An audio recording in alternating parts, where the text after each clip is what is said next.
All right. Well, good afternoon once again, everybody, or good morning, depending on where and when you are joining us from. You are at Managing Trauma and Distress, navigating your role as you support your loved one with mental health challenges. This is a webinar presented by the Cafe TA Center, and it's facilitated by Kirsten Drybro and Charlotte Armstrong, to whom I will introduce you all shortly. Thanks very much for being here. Before we get any further, I'm going to give you a little bit of an overview of the Cafe TA Center, what it is and what we do. My apologies if you've heard this before, but for those of you who haven't, it'll be useful information. So the Cafe TA Center, we're housed in a nonprofit organization in Tallahassee, Florida called the Family Cafe. We're a cross-disability organization, and we address mental health primarily through the Cafe TA Center, which is our SAMHSA-funded consumer and consumer supporter technical assistance center for mental health. Now, that is a mouthful, so let me tell you what you need to know about that that's actually important and useful. SAMHSA has a lot of grant programs that do a lot of really cool and amazing things. Many of them are either clinical or academic in nature. What makes the consumer and consumer supporter TA centers unique is that they are both by and for people with lived experience of mental health conditions and those in direct family or caregiving relationships with those people. So whereas, some TA center products you run across from different sources might be framed through the perspective of somebody with a clinical background or a research background, this is very much the audience talking to the audience. So we have the same experience as you guys have, and we come at everything we do from the nothing about us without us mentality. You can find us online at cafetacenter.net. A few things you can do and find there, which I'm sure you'll want to know about. First of all, everything we've done as a TA Center is available there for viewing, including previous webinars, newsletters, all sorts of resources, and also a great family mental health training series that Charlotte and Kirsten are going to talk about later in the webinar. It's also where you can go to join our mailing list. I encourage you to do so you can stay connected with everything that we're doing. And finally, and probably with the most relevance, that's where you will find the recording of today's discussion. So as soon as we're done here, I'll go and change the links in the article about this webinar to be links to the recording instead of links to the registration. So you can go right over there. And as soon as Zoom is done processing it, it will be available to you. Tell you a little bit about myself, of course. You probably know this already if you've been to any of our webinars previously, but my name is Jeremy Countryman. I am the program director here at Cafe TAC. In addition to having that responsibility and title, I'm also a person with lived mental health experience and a parent of a couple kids that have mental health conditions as well. So I'm cutting out from that perspective. I have with me today, of course, my colleague, John Ferrone, our training coordinator. And really the role that John and I have during the webinar is to keep track of what's going on in the chat and in the Q&A. Of course, this is set up as a webinar, so we have our camera and mic on by default, but we still have the intent of making this as interactive as possible. So we encourage questions and comments, so feel free to use either the chat in Zoom or the Q&A function to share your thoughts and comments, and we will make sure that they are addressed.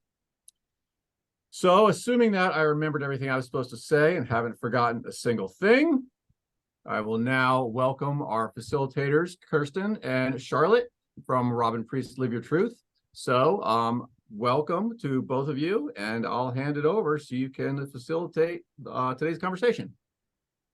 Well, thank you, Jeremy. Kirsten and I always love hanging out with you and John, and today's topic is just like, wow, we've had such a great response to it. Welcome everyone who's joined us today. My name is Charlotte Armstrong, and I come to you from the perspective of a family member. And if you met me 15 years ago and you asked me about mental health or mental health challenges, I wouldn't have had much to tell you. And then my daughter, who I call my tester child, really started to struggle with her mental health. And she was introduced to the power of peer support. And I'll be forever grateful for it because it changed her world. She hung out with a bunch of people who were similar to her, had the same lived experience. And it was a hope that was missing in her story. But what was missing in my story would have been a family peer worker there to support me and what that was like. So with her struggles, my world changed, and I started a business with my partner, business partner, Robin Priest, and we trained family peer workers and individual peer workers all across North America, as well as in Australia and New Zealand. And so my day job is training family peer workers, like I said, and individuals. So it's people with lived experience. And my give back is spending time with families, supporting them in their mental health journey. And I'd love to introduce you to my colleague, Kirsten. She's going to tell you a bit about herself too. Oh, thanks, Charlotte. I'm excited, as always, to be here. I think this is a fantastic topic that we're going to be discussing today. A bit about me is I'm a mom, and I'm also a family peer worker. So what that looks like is I'm the mom of a 23-year-old who I like to say today lives in wellness with a diagnosis of bipolar disorder. And in my family story, when she was around 10 years old, I knew nothing about mental health at all. This was not my world. And things started to take place within our home and our family that I was not prepared for. And what happened for many years that followed, I dealt with a lot of shame and blame as a parent and as a caregiver. I had a lot of isolation. I felt very, very alone. And this is going to sound very cliche, but I actually met Charlotte on the steps of a legislative building. And that was my first introduction to family peer support. And what that looked like was I had a connection to another family member who got my world and who understood what I was going through. And that was what back when, I was really in the depth of trying to figure out and make it through the day back then. But what came of that was the realization of, wow, there's a lot missing for me, and I need some supports as a caregiver, as a mom, and I'm not okay. And that's how my world changed for the better, and my family mental health story changed for the better. As we continued with our family mental health journey, I came to realize and look more closely at the role that all of us played in the family mental health story. And it was that I started taking my eyes off only my daughter and started looking at my own actions and what I was contributing and perhaps what I could be changing or what I could be doing differently. And I started connecting with folks like me that were family members who had similar circumstances in their home around mental health. So what I do today and my connection with families is really all about what was missing in my own family story and what would have made a huge difference going back in time for not only myself, but my entire family. That's a little bit about me, and I'm excited to share more about my own life and my family's life as we move through this webinar. Jeremy, do you want to advance to the next one?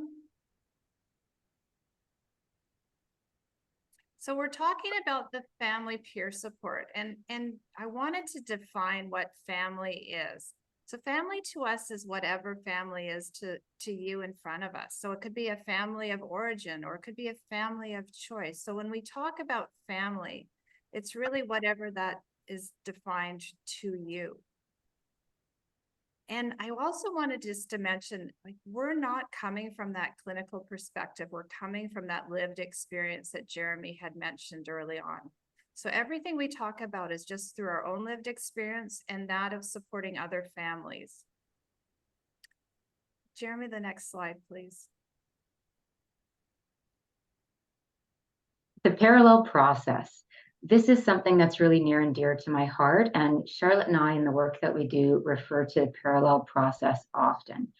And really what that means to us is recognizing the role that all family members play in the family mental health story. So to go a little deeper into that, back in my own family story, we kind of stood around and, expected my daughter who was struggling at the time with her poor mental health to make all the changes, to do all the heavy lifting, while we kind of stood back and waited for her to catch up to the rest of us. The parallel process is recognizing that we all play a part in this family mental health story, and that we all need to embrace the idea of change and doing things differently. And that was a game changer in my own family story when we started to realize that it was more going on than just what was happening with my daughter. We were all playing a role and contributing to what was coming down the pipe on those hard days, and what we could do differently to support her. Jeremy? So we're hoping that you'll start to maybe understand a little bit more around PTSD and how that shows up in our world as a caregiver, as a family member. And then recognizing the connection between some of those past traumas and how we caregive. And then thinking about how we could learn from our experiences and support our strength and our healing. Jeremy, the next slide, please.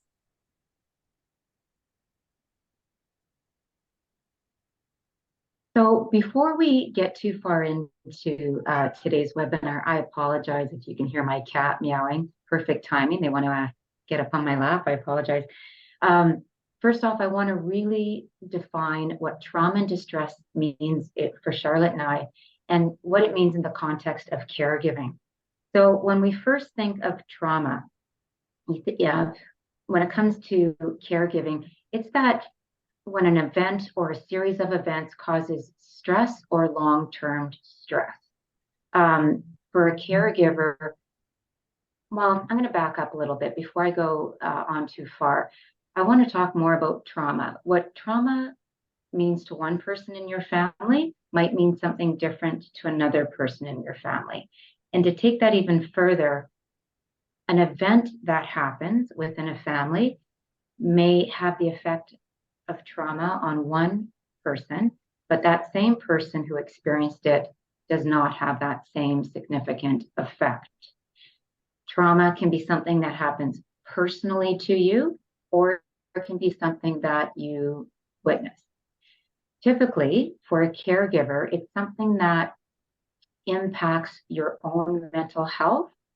It's something that is not flexible. It doesn't come and go. It's kind of that hard settling in of an event that changes things within yourself. I'm going to talk, maybe by giving you an example is a better description. I worked with a family a couple years back, and what happened in this family story was the wife, the mom of this young adult son, was really struggling moving past a significant event that happened within their family home. And the father, the dad, actually bounced back pretty quickly, and he had moved on while she was still kind of back there putting some pieces together and having a little trouble getting through her day to day. Her sleep patterns were disturbed. She couldn't eat. She was like on high alert. And what the event was, they had left their adult son alone, which is normal, typical, and he had a fairly significant attempt on his life. Well, what happened in not only the days, weeks, months, and years to pass was that the mom was still stuck there. She was quickly triggered when something would come up. She was not comfortable leaving her son alone. If she did agree to leave her son, he had to be with another family member.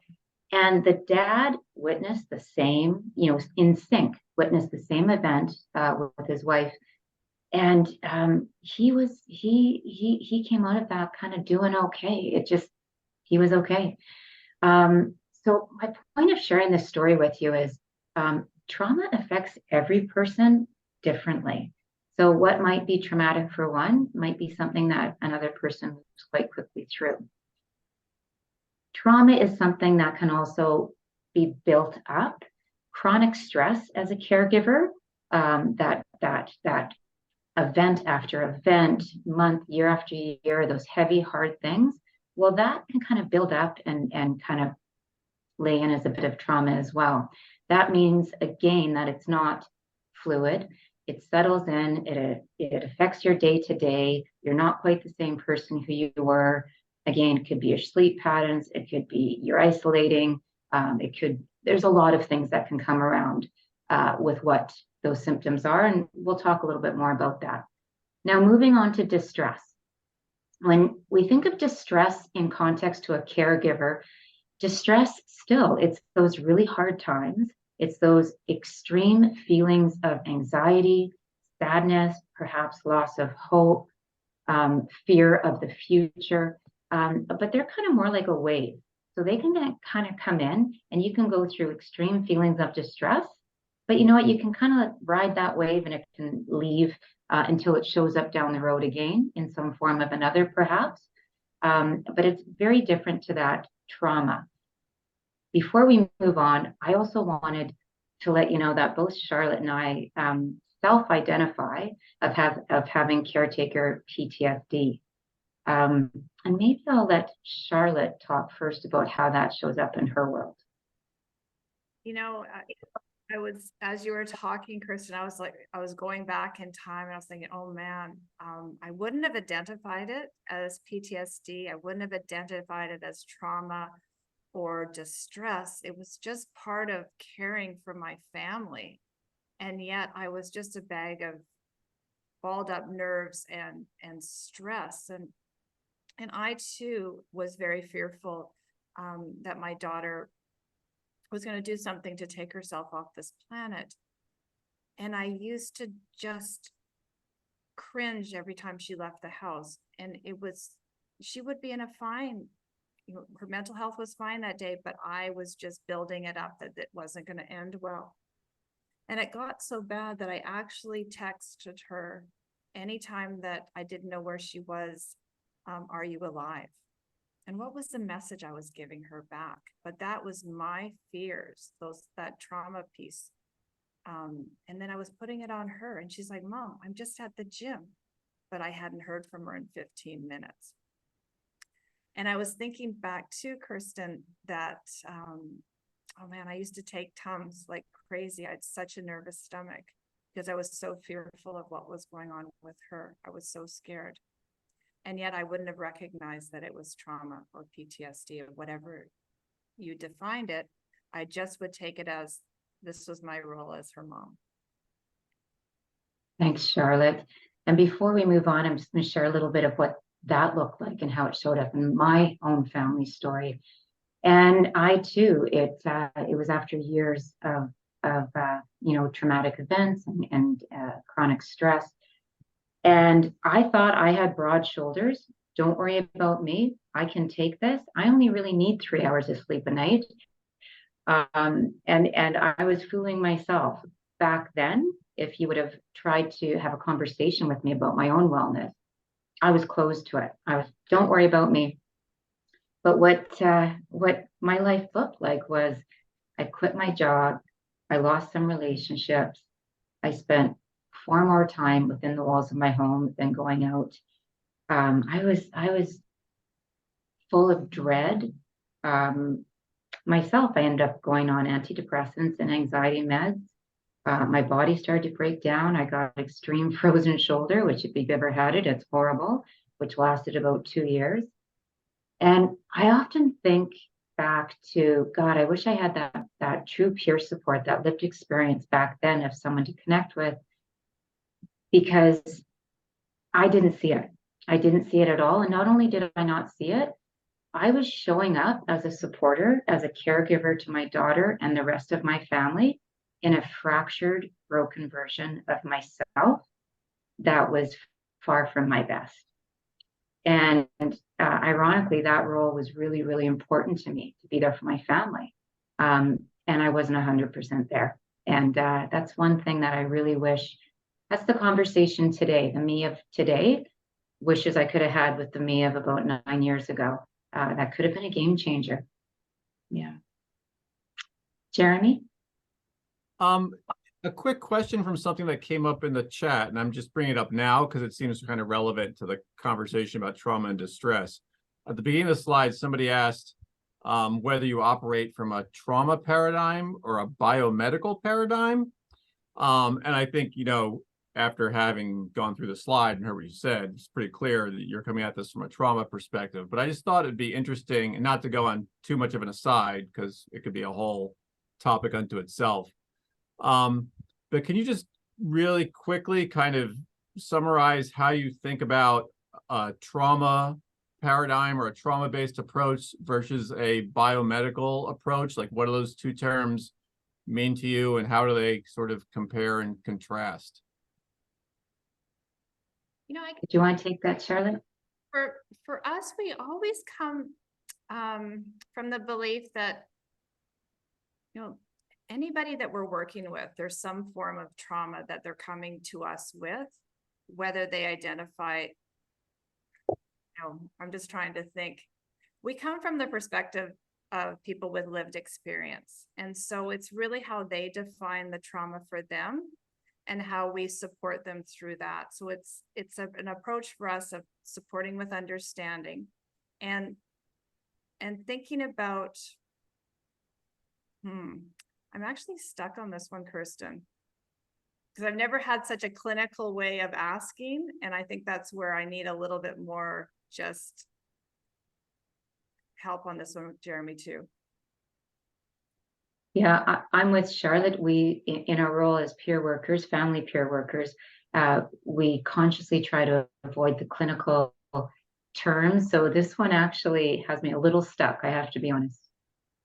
Okay. Well, that's fine. I guess I think my own understanding of it is that it's sort of a difference between being centered on a diagnosis and looking for some kind of like biological reason behind somebody's behavior or challenges that they're having, versus having a lens that's sort of based on what it is in their experience that's driving those things. Okay.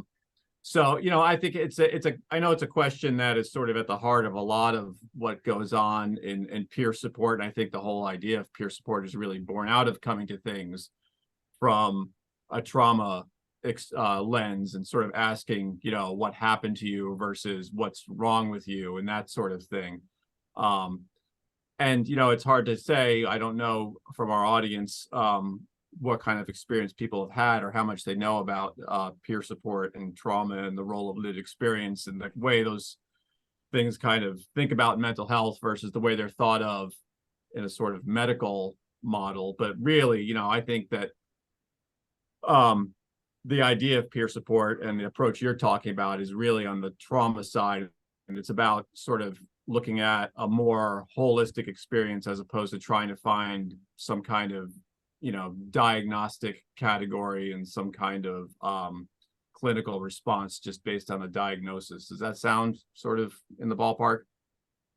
Yeah, and it's that what happened to you versus what's wrong with you. And I think on the family side is not often there's a diagnosis that comes with the caregiver, because it's Right. our role as a caregiver, and the diagnosis is what we're looking for in the family member we're supporting.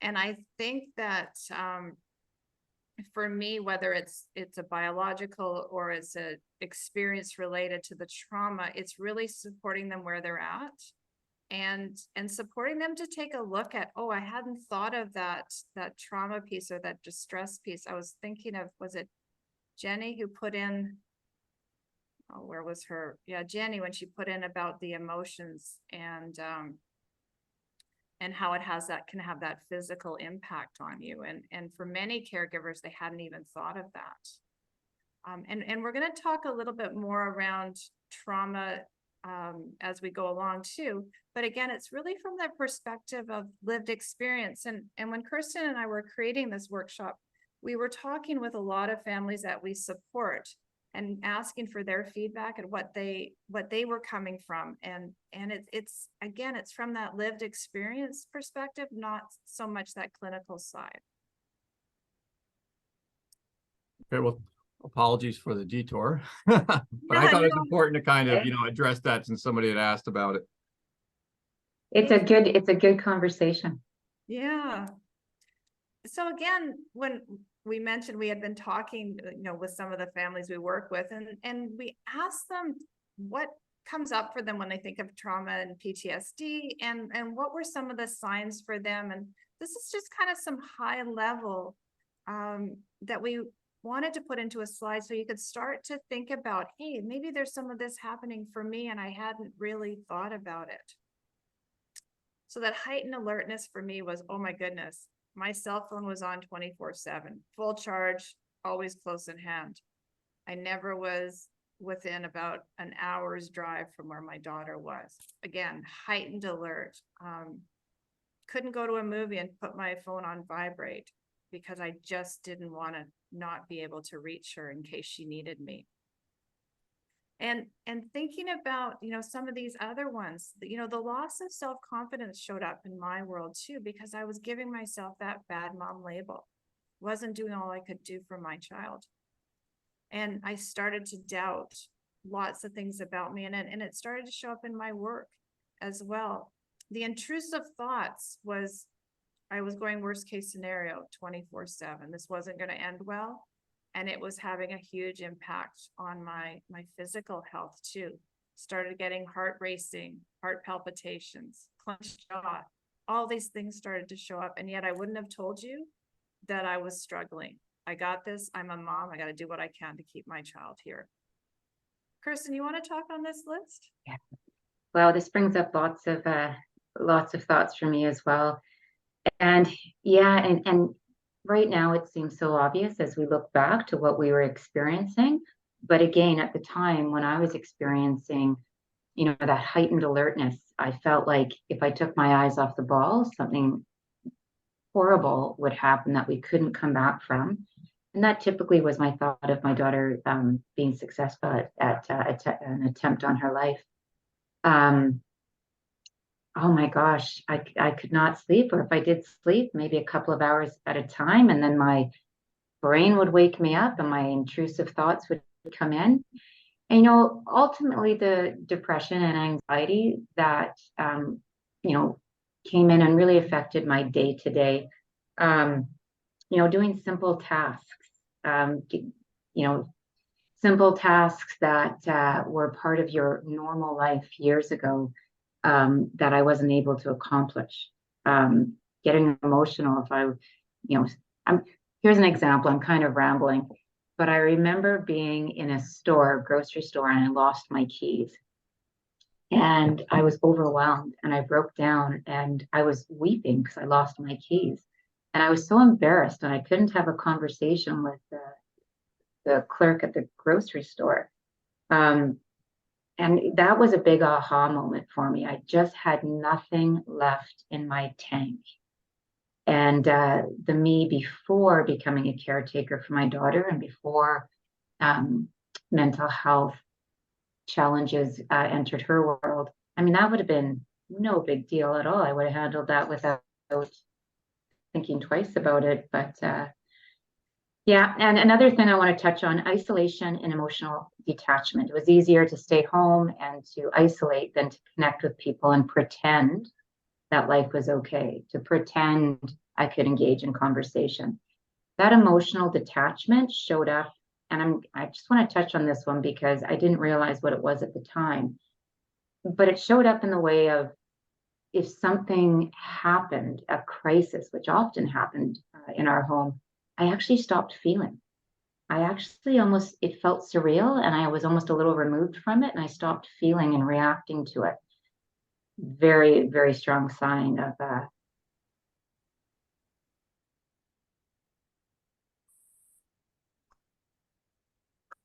think Kirsten did. chronic caretaker PTSD. Anyways, I think I rambled there. I apologize. Let's move But you froze a little bit, Kirsten. on to the next slide. Yeah, you're freezing a little bit. Should we move on to the next? I was I reading. apologize. I was reading Pam's chat. She became the OCD police, and Leanne, I thought I would just address, are there peer support groups specific for siblings? There's peer support groups all across North America, and just trying to find what one works for you. Kirsten and I facilitate a group for family, and we do have siblings who come to that. So it's parents, grandparents, it's siblings, whatever that looks like. But I encourage you to look for something that's right for you. And John and Jeremy, maybe you've got some ideas around that as well. But that isolation, to go back to this, and emotional, I called it, I used to go underground. I used to just really revert back in, and didn't open up. And it sure had a toll on me. Jeremy, can you go to the next slide, please? Sure. And I wanted to touch on, before that next slide, Charlotte, Jenny also put in the chat here, she talked about we have to live through our own breakdown so that we can recognize we also need to recover. And that's a big thing. We need to recognize we have our own grief and recovery. And we all are all in this together, but all on different paths. Jenny, I could not agree more. Your words struck a chord in my heart, and that's what it's about, right? It's recognizing that we're not intertwined with the person we're supporting. We don't own the same story. You know, I'm my daughter's mother. I'm also Kirsten. I'm a friend. I'm a wife. I have other children. But for many years, I shared the same story as she did, and I kind of like made us one being. I honestly did. That was very unhealthy. Thanks, Kirsten. And this slide again was all about, talking with families and thinking about what they did in order to support themselves and in their caregiver role. And that word self-care, for some people, it drives them crazy. They're like, don't tell me I just need to go for a massage or get my nails done. But it's really looking at, what do you need in order to support yourself, so you can care for your family members, so you can go to work, so you can care for yourself, whatever that looks like. And I really, when I started to make that shift and taking care of me, it was really about starting to look at those boundaries that I wasn't good at. I was a yes person. You needed something from me, boom, I would do it, even if it caused me like no sleep or whatever. But I wasn't taking the best care of myself. And then what was showing up is I was living in a reactive state. So some of the choices I was making at the time wasn't for the best of me or my family. Again, it was just starting to define what self-care looked like. And that was to take care of me. And the peer support piece, it's just that added piece to your story. And it works for some, it may or may not work for you, but for Kirsten and I, it was hanging out with other family members who kind of got our world, because my friends didn't understand it. They were fearful of what was going on, and they were trying to support me as best they could, but they just didn't understand. And it wasn't until I started to hang out with others who had a similar world that could support me and share with me what had worked in their story. That's where I started to see some growth in myself. I started to learn about courses that were just for me as a family member.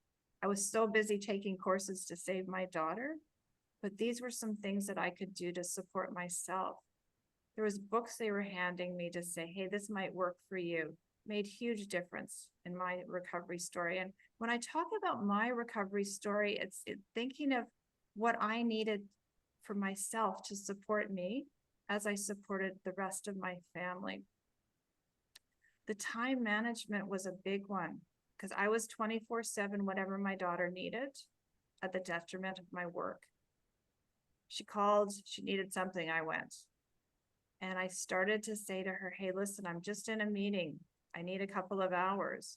And she started to understand these boundaries and was respectful of them, because before she just would call and I did. And the boundaries and the time management were a big one for me, but it sure made a difference. And the sleep, and I'm going to add that one too. Like Kirsten, I never slept, and it sure had an impact on my own well-being. And it was starting to take a real hard look at that and supporting myself. And Kirsten, I know there's a couple on here that you just wanted to touch on as well. Yeah, absolutely. Therapy groups for family members and those peer support groups. Back then, I did not attend those early on in our family story.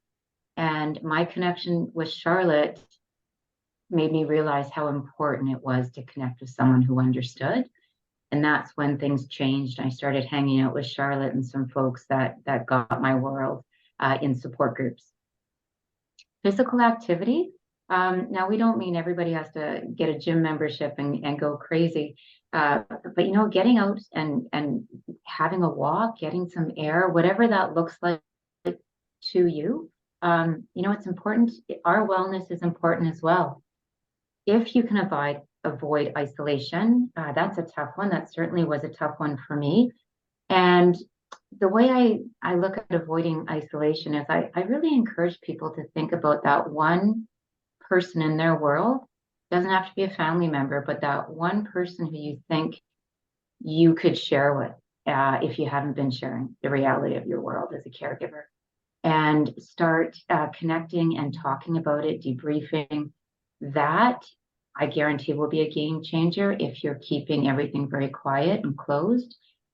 Just one person, find that person you can share with.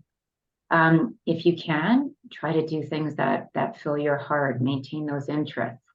Another one on here is that respite care. If you have somebody in your world that can watch, and maybe I don't mean watch. Here's an example. I was talking with a mom the other day, and her 22-year-old daughter is staying at a friend's house for a few days, maybe a few weeks. And she was feeling sick about this because they were at each other's throats, and the 22-year-old daughter has been struggling with poor mental health. And we talked about that respite care isn't a bad thing for everyone to take a little space. Maybe it's time for the mom to just kind of like take space for herself, knowing that her daughter's someplace where she's being cared for, she's around people that love her. So if you have respite care where you can tag off and say, I just got to step back for a bit, we're kind of at it. It can be a great thing, and I'm just going to wrap this slide up with, when we think of self-care and doing for ourselves, we often feel guilty as a caregiver, and we think we should, we've got this, don't worry about us. And again, I spoke on this briefly, but I was showing up in a very fractured and bruised version of myself as a caregiver for not only my daughter, but the rest of my family. My patience was short. My emotions were short. If you dropped a pin, I'd jump through the roof. Was on my last nerve and then some. And I sure wish I could have taken better care of myself back then. So I could have shown up to be the supporter and the caregiver that I wish I was back then. And I know I did the best that I could at the time, but I know now how I would have done it differently. And that's the beauty of connecting with families who understand where you're at. You learn these lessons, right? There's some great dialogue going on in the chat. I was just trying to catch myself up, and I'm thrilled that people are sharing different experiences and supports that have worked for them. And I keep hearing or seeing in the chat, like, these are peer support groups or support groups. And if anyone knows any, please include it in the chat, because this is one of the beauties of peer support, is when we share resources of what's worked for us. And I'll put a couple that I know in the resources as well too. Jeremy, the next slide, please.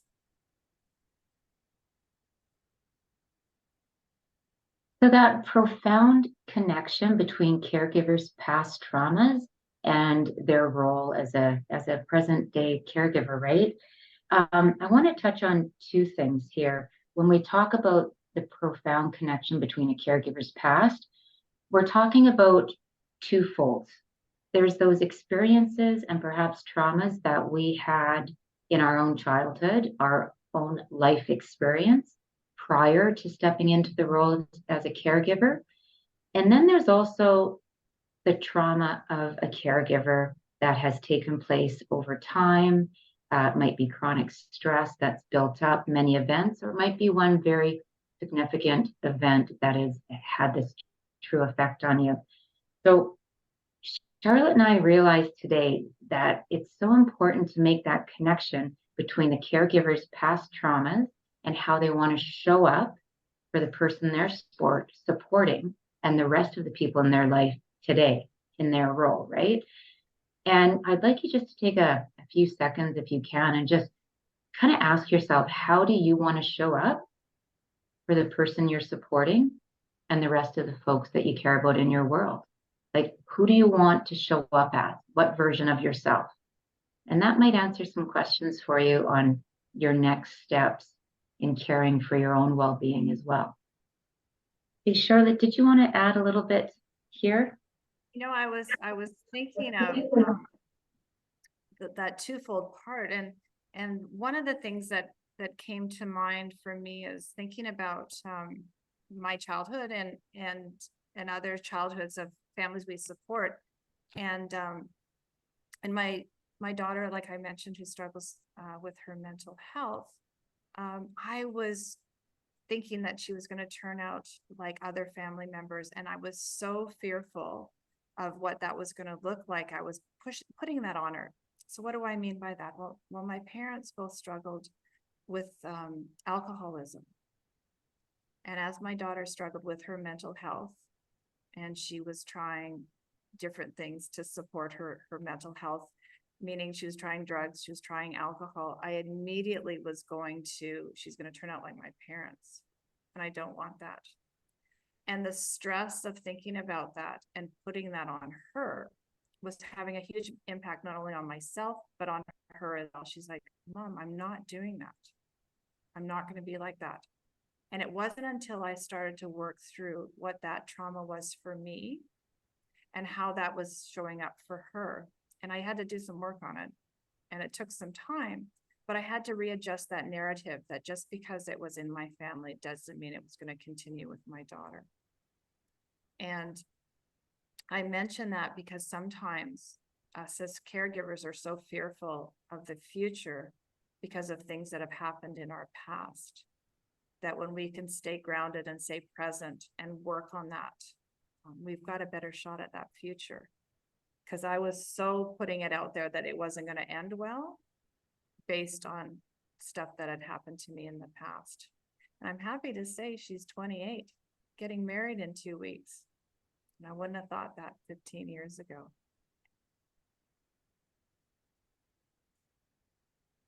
Hey, Kirsten? Yeah, I think the next slide, please, Jeremy. How to harness these experiences for strength and healing.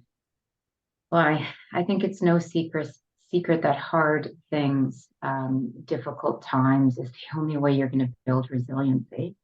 What I want to touch on here is, regardless of what has happened in your world, regardless of your experiences, your traumas, whether you're an individual who has their own mental health challenge, or you're an individual who's struggling with addictions, whether you're a caregiver who is contemplating and not doing okay, and maybe for the first time recognizing that you too may identify as having caregiver PTSD, regardless of where you fall in, absolutely 100% of you can fully recover and move forward in living your best life, 100%.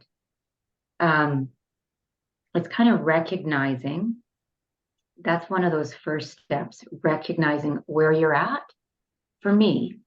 And also, I want to remind everybody that it's okay to not be okay. In your role as a caregiver, you've probably seen some things and have had some experiences that have changed your being to the core. I truly believe that. But there's also a lot of strength and healing that can come forth not only for yourself in the caregiver role, but for your entire family. And I won't go on about this, but I do want to just touch on, I'm a few years out of the most difficult times. Is life perfect? No. Is my daughter doing all the things that I hope she would be doing at 22? No, totally different to what I thought she'd be doing. And she's living her best life right now on her terms, taking care of her health. That's really important to remember. Myself, my life has changed greatly as well. Charlotte and I talk about gifts that come from the experiences that we have. My gifts, gosh, I work in a role where I support family members and I get to connect with awesome family members all the time. Also, I see the world differently. My compassion level my compassion is great.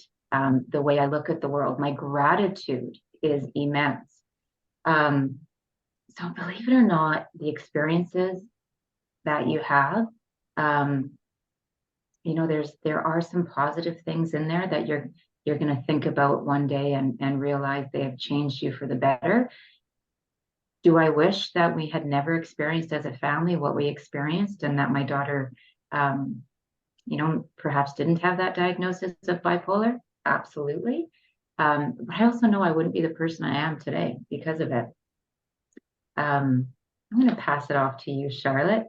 And I don't mean to say it's all lollipops and rainbows, but there's some gifts there that I hope you can see. I was just reading some more of the chat, and that self-reflection piece was a really big one for me, and starting to think of what those lived experiences that I have, and how do I embrace a little bit more empathy on myself. And it wasn't until and there's some books that are being written in the chat that have worked for people, but it was really thinking of that we only have one shot at life, and how do I take all of these lived experiences and support myself as I move forward with my life, with supporting my family's life. And it was finding out what worked best. And that support network was big for me. For a lot of the families we do, it was that finding that tribe, that group of people who was there to support what that looked like for me. And again, I'm going to go back to, the peer support being such a big part of it. Someone mentioned Mom Stop the Harm. It's a great organization out there, a lot of good resources. There's courses that you can take where you can connect with other family members, with other people who are going through something similar. And it was also thinking about that word forgiveness, and forgiveness of how I showed up as a parent, and I no longer was being so strong on myself that I hadn't done a good job, but thinking about how can I move forward with this knowledge and support. Hey, Kirsten. Yeah, I'm sorry. I'm trying to catch up in the chat here. I love a lot of the comments and the resources and books being shared. I think we can go on to the next slide, Jeremy. Yeah, and Penny, exactly. It's working through that stigma, and that one's a big one for Kirsten and I. That's why we talk so openly about what has happened in our family. We both have daughters who are really proud of what we do, and they allow us to share parts of their life in hopes that we do break down that stigma, that it is easier for families to come forward when they are looking for support and help. So taking care of you, kind of like that better than that self-care, but that's just about, for me, because it is looking at what can I do in order to keep going, not only supporting my family, but also taking care of myself. And we've touched on some of these, and really, again, this list is for you to start to think about areas in your world that you can work on it, and preventing burnout. You're like, well, what the heck does that mean? And again, looking at it how you define it. Is what you're doing sustainable? Now, 15 years ago, I would have said, yep. And my body was screaming, nope, you can't keep doing what you're doing. And if there's things that are going on inside of you, that it's maybe a sign of, I need to take a step back and think about taking care of me first. Because when we take care of ourselves first, we got a better shot at supporting them. And again, that setting boundaries, hard one for me and the most beneficial one for me. Because when I started to put some boundaries, my family was like, whoa, wait a second, we don't like this. And then they started to understand and appreciate. And with that, my rest of my family started to put boundaries up as well. And when I say up, it was just like, hey, this is how I want to be treated. This is what I expect. And we started to have conversations around it, and it had a huge change in the mental health in our family. It was no more blurred lines. It was no more assumptions or tiptoeing around, or like that, stop walking on eggshells, tiptoeing around, fearful of upsetting somebody. So what boundary, what does that look like? Well, I was like, I'm not available 24/7 like I always have been. You know, I'm at work, my phone is going to be off because I used to have it on all the time. It was, what, you need something from me? Absolutely, I can do it right now. As opposed to, hey, listen, I'm happy to help you with that, but I can't do it till after 6 o'clock tonight. So the me of years ago would have checked her phone 6 times as I was trying to facilitate this group. And I have my phone not even close to me. So those are the kind of things that were boundaries for me. And those are things for you to think about for yourself. What does that show up? The word no is amazing. Yep. You know, that was, you know, I would say no, and then the no turned into a yes. And I, like I said, this is a list that I hope that you'll take a look at and see if there's areas that resonate with you that you want to start to work on. Not saying do them all, but start off with whatever you want and where it shows up. Hey, Kirsten? Yeah. Hey, Charlotte, I want to ask you a question because I think this will clarify. When you were setting boundaries, who were you setting the boundaries around? Well, it was how I wanted to be treated. I wasn't telling my kids, you need to do this. It was about, hey, listen, this is what it is for me. Because boundaries, when you say don't do this or don't do that, I only have control over myself. And it was when I started to put forward what that looked like for me. So again, like I said, you know, I'm going to be in a meeting for the next 4 hours. You can call me after. No, I can't go to Starbucks and pick you up a whatever because I'm cleaning the house. The old me would have jumped and taken her to Starbucks because I had put that as part of caring for her with a mental health issue. And it wasn't always like that, but it was an important part of changing for me. And it's interesting because with that, my daughter also learned boundaries as well too. Thank you. Hey, Jacqueline, thank you for that. That's cute. Yeah, and I'm sure, you know, again, just going on some of the points up here, Charlotte, you're talking about putting boundaries around yourself. You're being a role model. You're taking care of your own wellness. You're letting people know what is okay and not okay and how you expect to be treated by putting some boundaries in place. I know the thing about boundaries is, because somebody said, how do I start setting boundaries? You know, just, it's not a huge cement wall that falls from the sky and is really scary. And, you know, if you remember Sesame Street, those words that would fall out of the sky, a boundary is kind of a line in the sand and just identifying that what's going to work for you and not for you. So you start small and you know, make the boundaries around yourself. Absolutely. Personal identity is one that resonates with me because I had given up everything that was important to me to care for my daughter, or I put the task of, honestly, I put the task of keeping my daughter alive as my main job and purpose to be on this planet. And that was a lot of responsibility. And I'm powerful, but I'm not that powerful. Looking at preventing compassion fatigue. Well, if you're starting to take care of yourself and take space for yourself, that ultimately will help in long-term compassion fatigue. And self-care is empowering. You feel empowered. I could go on about all of these, how they resonate with me, but maybe we should move on to the next slide.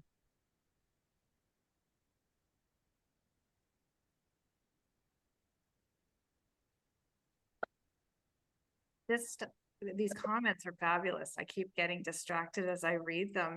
And we wanted to end with, us considering that role that we all play in our family's mental health journey, and that we are only in charge of ourselves, and we alone can change our story, our mental health story, and then which helps rewrite the family's mental health story. So when I started to take better care of myself, when I started to put my mental health first and then support my child, both my girls started to take notice of that. And they in turn started to make change within themselves. And it started a conversation in our family. And what that looked like was we started to become more open and honest in how we were feeling and what was happening for ourselves. And with that became a stronger family. Now, is our family perfect? No. Is it bumpy? Yep, there's ups and downs. I did share that my daughter is getting married in 2 weeks. Got a lot of stress happening with that. Good stress and happy stress. Because like I said, 15 years ago, I didn't expect her to be here still on this planet. Kristen, I know this is a big one for you as well. Oh yeah, you know what? I love the comments, and this is such a perfect example about sharing lived experience and getting like-minded folks who are in the same situation, caring for someone with poor mental health. Like just how everyone shows up and supports each other with these comments and what's being shared. That's the beauty of it. That's a piece that I was missing going back in time when I was isolating and not wanting anyone to know about what was happening in my home. One of the things I see Jenny put in here, she also would like to know more about reducing guilt. And I'm thinking, Jenny, perhaps you're a parent, but wow, is that a common theme that we see early on with the families that we meet with? Really carrying a lot of guilt, a lot of shame, because underneath that, and I know I was this way, but I often see in our work underneath that is, a feeling like we had caused this somehow, or we missed something, or this is a parenting failure and we could have done better. That guilt piece is a hard one. But I know in my own family story, with what we went through, and my daughter had different diagnoses throughout the years that were anorexia was one of them. That was really hard. I did not cause that as a parent, and I hope if there's any parent out there that's holding on to that, I hope you can find someone, a group or a close friend, and kind of work through that. That's a heavy one. That's a heavy one to carry. And that ties into looking at the part you play in the family mental health journey and how you can rewrite the family mental health story. And what I didn't recognize back then and early on, I put so much energy into trying to control my daughter's actions, trying to put boundaries around her, trying to make her do or not do, or accept or treat appointments or not. And holy smokes, the magic was there all along. The magic bullet, whatever you call it. I wish I had looked inward, and I wish I started to rewrite the story by changing how I showed up, how I reacted to her actions, how I took care of myself, being very intentional with how I wanted to move forward as her supporter and her mom. But I was exhausted, and I was not, my own wellness, as I always use the phrase, was fractured. But that's, again, that's the piece that I think is the beauty of connecting with families, is, you know, those stories and lessons and experiences that are shared. Charlotte and I worked with a family not all that long ago, well, maybe a couple of years ago now, and we met with this mom and dad, and it was around what was happening with their son, and things had been going pretty difficult for some time, and you know, for years. And they would often have the police at their house, fire trucks at night, because of it would erupt. And after our second interaction and peer meeting with this couple, he was so excited to tell us that he had this epiphany in the middle of the night the other evening, and he realized for the first time that it was not all about his son, it was about him too, and his actions. And those hard nights when, you know, dial 911, police, fire trucks show up because everything's going crazy, he started to recognize his contribution to escalating those evenings, and how he showed up to support his son during those times. That's the beauty of it. If you can really look at the role that you play, that's where I think you have the power to rewrite the family story. I'll get off my soapbox now, but this is a one that really hits me hard. You know, there's been such great comments and feedback and questions, and John and Jeremy, have we missed any of those? Because right now we're opening it up to anybody who has a question or a comment. Well, let me bring up a couple things that were in the Q&A there. And some of these are a little bit more practical, and I think good questions. One that we came in a while ago is, how do you become certified as a peer support specialist for families? So, you know, I know that works differently in different states here in the US, and different countries have different systems for certification, but maybe you could just share like a big picture overview, maybe using your own story of how you went from being, you know, just a person living this experience to being somebody who is a certified family peer. What does that look like for you, and where does that process look like in most places you're familiar with? You know, first of all, I want to say yay, because we need more family peer workers out there. It's a new, and it's not completely new, but it's a lot of the states are now picking up on the importance of that family component. There's lots of individual peer specialists out there, and the family peer specialist is something that's fairly new, and so depending on the state that you're in, there may be some courses or certifications that you need to do. How did it happen for me? Well, I had the privilege of meeting my business partner, Robin Priest. She comes from Australia, and I got the opportunity to take peer support training from her years ago. And she's known as the Brené Brown of peer support. And I said to her, well, what about the family? Because you're only training individuals. And she said, well, what about the family? And I said, well, it's just as important. And with that came the birth of our business. And we train individual and family peer workers across the United States, Canada, Australia. So it's looking at some form of training. But if you're looking at it, to make sure it does have that family side to it, because there's lots of agencies that just train individual peer workers. And there's a little bit of a difference, a nuance in supporting being a family peer worker. Yeah, and I see people here that have trained with Robin. You know, that's awesome, Jacqueline. And so really looking to see whether the training agency has the family side, and also if where you are located, you need to be certified. So, and thanks, Lori, for that as well. There's a few of you out there that have taken the training. Happy to share a little bit more about what we do. And I know that it's a little bit more difficult to get certified on the family side in all of the states. And if you're finding that roadblock, reach out to me, because I may know of a different state that you can get certified through. But also complain to your state if there isn't a certification for family that you need that. Because the more we put out there that this is important, that's when change happens.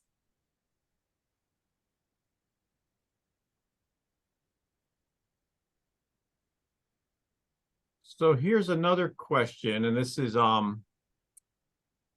going back to the slide where you were talking a little about caregiver PTSD and what it looks like, you know, the hypervigilance, the wakefulness, that sort of stuff. And this is an interesting question. The characteristics of PTSD you were talking about there, are they the same ones as general PTSD that people might be more familiar with? Like, is there something that makes caregiver PTSD different or unique from sort of the generalized PTSD that you might think about as attached to specific traumatic events? You know, the reason we attach the title signs of caregiver PTSD, I think that PTSD can show up the same for individuals as caregiver. But this is what the families were saying back to us. These were some of the ones that really kept showing up, that heightened 24/7 alertness. I know some of my friends who are not family members who went through some trauma, they have that as well. But again, it was just highlighting as a family member, these were some of the ones that showed up. The intrusive thoughts, again, both on individuals, on the family, the same kind, just maybe showing up a little differently in, for me, it was always the fear of what was going to happen to my daughter, not the fear of what was going to happen to me. That was a little bit of the difference in that. But I think that any of these signs could be on either individual or on a family. Yeah, I think just my thought around that question is that it seems to me valuable to bring a PTSD framing to this relationship, because I think the layperson thinks about PTSD as a result of some kind of, you know, experience of trauma or violence, like, you know, a crime or a car accident, or, you know, being a veteran of an active war zone, that kind of stuff. And the sort of experience of what people in that caregiving role are going through kind of the cumulative trauma of just managing the day to day and taking on so much guilt and responsibility, you know, it ends up in the same sort of behaviors and thinking, but you can't you know, it's not the sort of thing where you can say, oh, on this day this happened and now here I am 5 years later and I have PTSD, because it's not like one single thing you can point to. And I think it's also hard in some sense to get over the notion that you're not allowed to say you have PTSD, because you're supposed to be a good parent. You're supposed to be doing everything you can to support the person you're taking care of. So sort of thinking about yourself as being traumatized by that experience is saying on some level that you're not living up to your responsibilities, which is obviously kind of a negative self-talk and a really detrimental way to frame it to yourself. But I think it's what a lot of people fall into. So I was really happy that you kind of put that PTSD framework around this issue, because it's useful and it forces you to realize that the trauma is there and that you have to sort of tend to your own wellness and what you've absorbed, as opposed to just being completely focused on the person that you're providing the caregiving to, right? Yeah, and Jeremy, that's exactly what you just said. It's about tending to our own wellness. And when Charlotte and I talk about self-diagnosing as having caretaker PTSD, you know, 100%, that's how we see what has happened in our own family story and with us personally. Do we need to sit across from a psychiatrist to be validated and understand that? No, I don't. But I know there's things I need to do to start to work on my wellness and to change things. And you know, it's interesting. We were talking about how it shows up, and you know, the thing about caretaker PTSD is, for me, it can show up, or it used to show up, not for a while, hearing a noise outside or somebody on the street and sitting straight up in bed and thinking there was something very wrong going on and thinking my daughter was having a panic attack. Even if I was in another province on a holiday, I could have that happen. I'd sit up thinking, "Oh my God, my daughter's," and I would have to move. That was an eye opener. Another thing, and I think a lot of people can relate to this. I know Charlotte can. You know, things can get away on us, and if something's happening in my daughter's life, wow, can I go down that rabbit hole?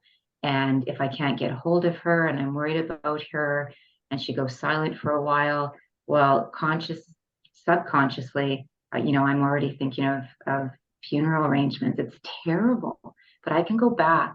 I can go back and have those feelings, those extreme feelings that I had in the worst of times like that. Not as often, but that's something I'm continuously working on and trying to support myself through. But it comes up fast and hard, right? Charlotte, did you want to add anything? I was just catching up on these texts or the chat to be sure we haven't missed anything. Jeremy, have we?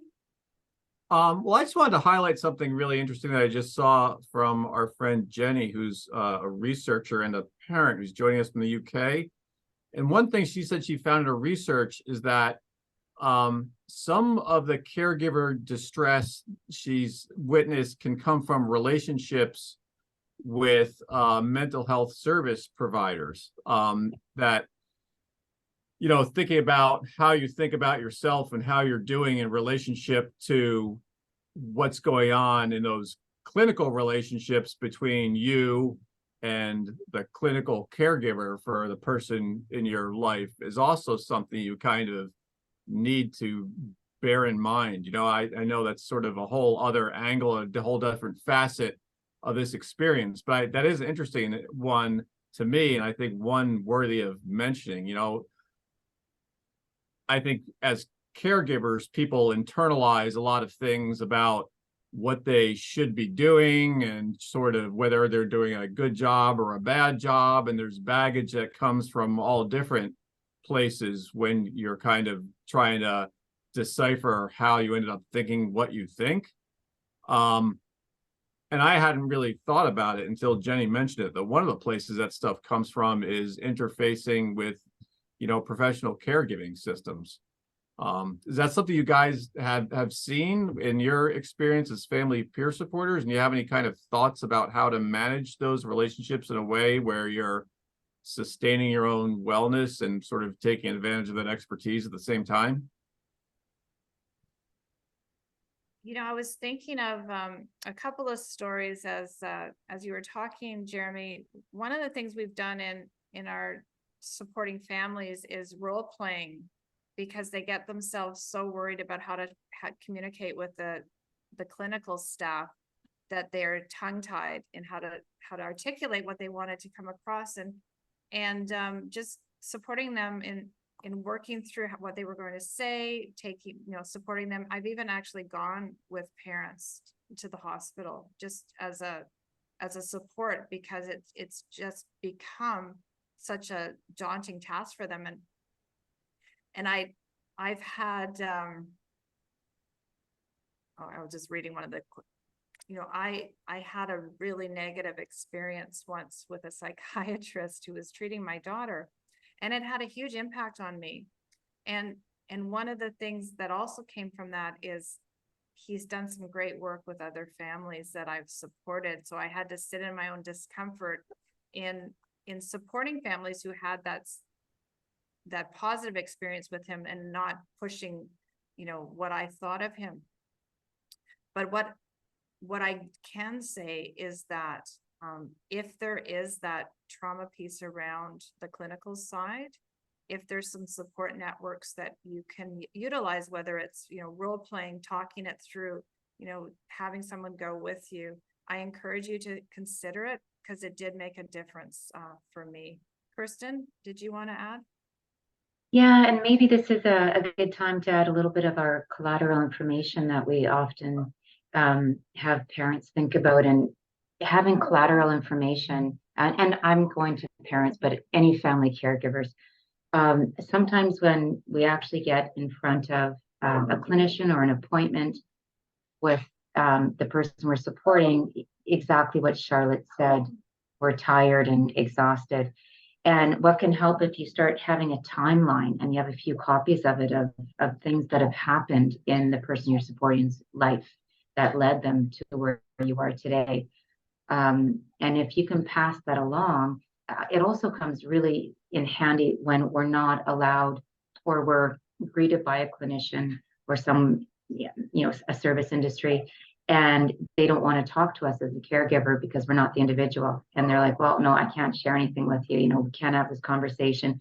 You can still pass on that collateral information, that timeline. So you can sit in your own comfort knowing, okay, they've got all the pieces, not just what the person's going to say. Yeah. Sorry, my dog's crying. If you can hear that, I apologize. Well, hey, don't apologize. That's on your dog, not on you, right? That's what we're talking about here. Put some boundaries around your dog. Well, before we run out of time, I want to make sure we talk about a couple of one resource and one great opportunity that people have available to them. So let's go ahead and jump into that. Am I going the wrong direction? Yes. Okay. So first, Charlotte and Kirsten, why don't you give us a little bit of overview of the family support training modules that we have available on the Cafe TAC website that you guys designed? Tell everybody a little bit about what that is. This was everything that was missing in the middle of the night when I couldn't sleep because I was like manifesting the worst things that were happening in my life. So these are downloadable, a workshop series, and they were just on supports to think about. Like there's one on self-care, there's one on when you start to think that there's a problem, like maybe it's just some there's a workbook, there's a video on topics that were pertinent to changing our world. And we hope that you'll enjoy watching them. You get to listen to Kirsten. She's got the calmer voice. I always say at 2 a.m, I want to be hearing her, not my excited voice. And it's really about some support, some tools that are there. They're free. They're downloadable. They're shareable. And they made a difference in our world in supporting ourselves as we supported our family member. Kirsten, did you want to add? Yeah, I think they're fantastic. There's something that was missing in my world that, again, at 2 a.m. or when I had some free space that I would have really appreciated. What I've also heard from a few folks is that they've sent them to grandparents and other people in the family to watch because they felt that they would learn something from these workshops as well. So yeah, they're there for you as a resource. And yeah, the recovery one is really near to my heart. And you can watch them in order, or you can pick out a few and watch them as you please. But if you watch them in order, I think would be awesome. And there's one on communicating. There's one on how to communicate with your family member, which has been a game changer for families. There's one on building your parenting confidence. So if that's something that you're struggling with, this is another tool that you can watch. You can look at the workbook and just to support yourself as you go through this journey. And I'm just thinking about the other one. Yeah, there's one on self-care, of course, for me maintenance or caring for you, however you talk about it. But again, these are a free resource that the cafe has put on their website. And Kirsten and I had the privilege of working on that. Yeah, and they're easy to find. I know the address is there on the slide, but of course, because it's a Zoom thing, you can't sort of cut and paste from it necessarily. So if you just go to our website, cafetacenter.net, and go to the tab that says TAC Trainings, there's a link right there that will take you to the Supports for Family workshop series. There are 5 videos and an accompanying workbook. If you have any issues trying to navigate it or figure out exactly where it is in the site, certainly email me and let me know, and I can send you directly to it. But if you go to that TA Center training page, it's pretty easy to find. We're also really excited to let you know that Charlotte and Kirsten are available to do some individual support with anybody who is interested in that. So why don't you go ahead and share us the pitch on that, you guys? And thanks, Jeremy. Again, this is a service that the cafe has put out to everybody who's attended. And you can spend some time with Kirsten and I, either together or individually. And it's just, we're here to support you. And whatever that looks like for you. So if you wanted to talk on how to have conversations with your family members, clinician, if you want to talk about boundaries or how to find resources that work for you, this is something that you can utilize. And I want to thank the cafe for making this available. Kirsten, did you want to add? No, I think you covered it all. And I wanted to thank the cafe as well for giving us this platform. I love connecting with so many family members, and I loved the chat today. It was so interactive. So thank you all out there who are showing up and accessing the chat and supporting each other. It's fantastic. Yeah, Kirsten and Charlotte, you've been asked a few times, had you missed anything? And I'd be about to answer, and Jeremy would cut in because that's what he does all the time. But I just wanted to compliment those who attended today. There were many questions, and they kind of answered each other with a lot of great information. So there weren't too many that we had to bring to your attention. So great job, attendees. It was fun to read. Absolutely. Yeah, I'm glad you brought that up, John, because yeah, we did have a great group of attendees today who definitely could tell related to the content, and they were willing to be open and share where they're coming from, which is really awesome. Always appreciate that. So if anyone would like to take advantage of being able to talk to Kirsten and or Charlotte individually, you can see their email addresses there. You could also reach out to us here at Cafe TAC, and we will connect you if you'd like to do it that way, if that's easier. Of course, there's always more, because there's always more here at the Cafe TAC. That's what we're about. So we're going to have another webinar here in our family mental health series coming up in January. So please stay tuned for details and information about that in your email. If you are here today, you'll certainly hear about that from me directly. And with that, I just want to, thank everybody for being here. Again, if you want to email us, cafetacenter@gmail.com. You can also go to our website, cafetacenter.net. And again, the recording will be available as soon as possible. Once we're done here, I'll go get that link from Zoom and I'll put it there on the TA Center website, and you'll actually be able to watch the recording once Zoom is done processing everything. So if there's anything you missed, a slide you want to go back and look at, that's probably the easiest way to do it. So once again, thanks very much, Charlotte and Kirsten, for being here today. Awesome job. Well, thank you for having us. And thank you all for, I'm just reading these. We had people from, Europe and England and all over Canada and all over the United States. This was an awesome day. My heart is full. Mine too. Wonderful. And again, we hope to see you next time. So until then, have a great day and take care. Thank you. Thank you, everyone.